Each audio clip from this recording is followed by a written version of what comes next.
సుబ్రహ్మణ్యం సుబ్రహ్మణ్యం షణ్ముఖనాథ సుబ్రహ్మణ్యం సుబ్రహ్మణ్యం సుబ్రహ్మణ్యం షణ్ముఖనాథ సుబ్రహ్మణ్యం.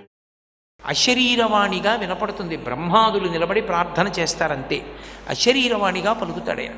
అందుకే విష్ణు సభాప్రవేశం చేసి ప్రార్థన చేశారన్న మాట చాలా తక్కువగా కనపడుతుంది. వ్యాసాది మహర్షుల యొక్క వాంగ్మయం మీరు చూస్తే అంత తేలికగా అస్తమానం విష్ణు సభకి వెళ్ళారని ఉండదు. వీళ్ళు ముగ్గురు ధన్యాదేవి, మేనకాదేవి, తర్వాత కళావతి ముగ్గురు విష్ణు సభాప్రవేశం చేశారు. చేసి కూర్చుని ఉన్నారు విష్ణు సభలో. మళ్ళీ అందులో కూడా కూర్చోవడం అందరికీ సాధ్యం కాదు, పార్షదులందరూ నిలబడే ఉండాలి. అక్కడ కూర్చోవడం అంటే ఎంతో గొప్ప స్థితిని పొందిన వారు తప్ప కూర్చోరు. కూర్చుని ఉన్నారు, విష్ణు సభ నడుస్తోంది. ఈ సనకసనందనాదులు నలుగురు బ్రహ్మజ్ఞానులు సభలోకి వచ్చారు. అందరికన్నా వయసులో చిన్నవాడైనా సభలోకి ఎవరు వచ్చినప్పుడు సభలో అందరూ లేచి నిలబడాలి అన్నదాన్ని ధర్మశాస్త్రం నిర్ణయం చేసింది. సభాభ్య సభాపతిభ్యశ్చ వో నమో నమో అని ఎవడు బ్రహ్మజ్ఞానియో వాడి వయసుతో సంబంధం ఉండదు, వాడికి మిగిలిన వాళ్ళు నమస్కారం చేయవలసిందే.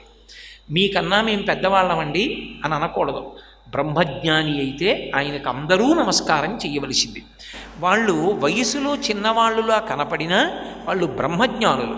అందుకే వాళ్ళు సభాప్రవేశం చేస్తే అందరూ లేచి నిలబడ్డారు. ఈ ముగ్గురు పిల్లలు మాత్రం శివమాయామోహితులయ్యారు. ఎందుకు శివమాయ అంత బలవత్తరం? మీరు ఈ రెండు మాటలకి ఉండేటటువంటి వ్యత్యాసం గమనిస్తూ ఉండాలి. విష్ణుమాయ సాధన చేత పోగొట్టుకోబడుతుంది, పోగొట్టుకోబడి జ్ఞానమును పొందుతాడు. అందుకే గీతలో కూడా మమ మాయా దురత్యయ అంటాడు, నా మాయ అతిక్రమించడానికి వీలు లేనిది అంటాడు. విష్ణుమాయ తొలగాలి అంటే విష్ణువే కారణమై ఉంటాడు. అందుకే మీరు కొంచెం ఉపాసనా రహస్యాన్ని గమనిస్తే ఇంద్రియములు తెలివితో ఉన్న కాలంలో ఆరాధనీయుడెవరు అంటే విష్ణువు ప్రధానుడై ఉంటాడు. అందుకే నిద్ర లేవగానే ముందు ఎవరి పేరు పలుకుతామంటే శ్రీహరి శ్రీహరి శ్రీహరి అంటూ నిద్రలేస్తారు. ఇంద్రియములకు అధిపతి ఎవరు అంటే విష్ణువు. అందుకే అధోక్షజుడు అని పేరు ఆయనకి. ఇంద్రియముల యొక్క శక్తి ప్రసారం అంతా ఆయన అనుగ్రహం. అందుకే ఇంద్రియములు బయటికి రాగానే, కన్ను తెరిచే ముందు, నిద్ర మేల్కొనగానే మొదటి మాట నోటి వెంట శ్రీహరి శ్రీహరి శ్రీహరి అనాలి. ఆచమనంలో కూడా విష్ణునామాలే చెప్పడానికి కారణం అది. ఆ నామాలు చెప్పి శ్రీహరి అన్న నామం చెప్పి నిద్ర మేల్కొంటారు. ఆయన ఇంద్రియములకు అధిపతి అయి ఉంటాడు.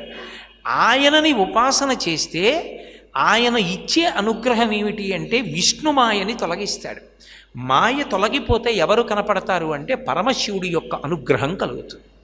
శివానుగ్రహం కలిగితే శివుని యందు ఐక్యమవుతాడు, శివుడైపోతాడు. లోకంలో చిట్ట చివరి స్థితి ఏది అంటే శివుడైపోవడమే. కానీ శివమాయ అన్నమాట, విష్ణుమాయ అన్నమాట మీకు కనపడినట్టుగా శివమాయ అన్నమాట మీకు కనపడదు.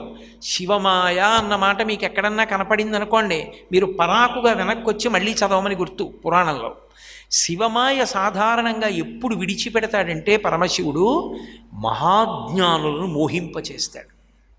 మహాజ్ఞానులైనటువంటి వారు మోహానికి వశులవుతారు.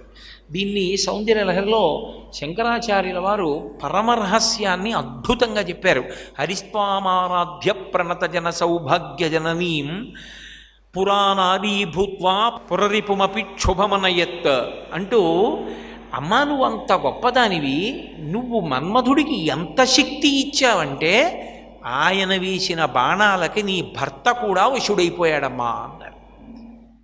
ఆయన మాయ ఆవిడ మాయ అని రెండు ఉండవు, ఆయన ఆవిడ ఒకటే. శివ శివ, ఆవిడ మాయ ప్రసరించి శివుడినే పరిగెత్తేట్టు చేస్తే విష్ణువు వెనకాల విష్ణువు మోహినిగా వస్తే ఆయనే పరిగెడితే, ఆవిడ శక్తితో భర్తని బజార్న పారేస్తే ఆవిడేం పతివ్రత, ఇంకా ఆవిడ గురించి చెప్పుకోవడం ఎందుకు? అది కాదు దాని రహస్యం. శివమాయా ప్రయోగం ఎందుకు చేస్తారంటే శివమాయా ప్రయోగం శివామాయా ప్రయోగంగా శివుడి మీదే చేసింది ఆవిడ ఒకసారి. విష్ణువుకి తన అందమే ఇచ్చి మోహినిని చేసి పరమశివుడిని మాయలో ముంచింది. ముంచితే శివుడు పరిగెత్తాడు విష్ణువు వెనకాల. ఆయన పురుషుడు నా భావమరిదని చూడకుండా నారాయణ నారాయణి పార్వతీదేవి అన్నగారు అయినా పరిగెత్తాడు. అమ్మ అలా చేయడం మరి తప్పు కాదు, భార్య అలా చేయొచ్చా భర్తని అంటే ఆవిడ అమాయకత్వంతో చేయదు. ఆవిడ ఎందుకు చేస్తుందంటే మహోత్కృష్టమైన కార్యాన్ని సాధించవలసి వస్తే అప్పుడు చేస్తూ ఉంటుంది, శివమాయ ప్రయోగిస్తుంది. సర్వం శ్రీ ఉమామహేశ్వర పరబ్రహ్మార్పణమస్తు. స్వస్తి.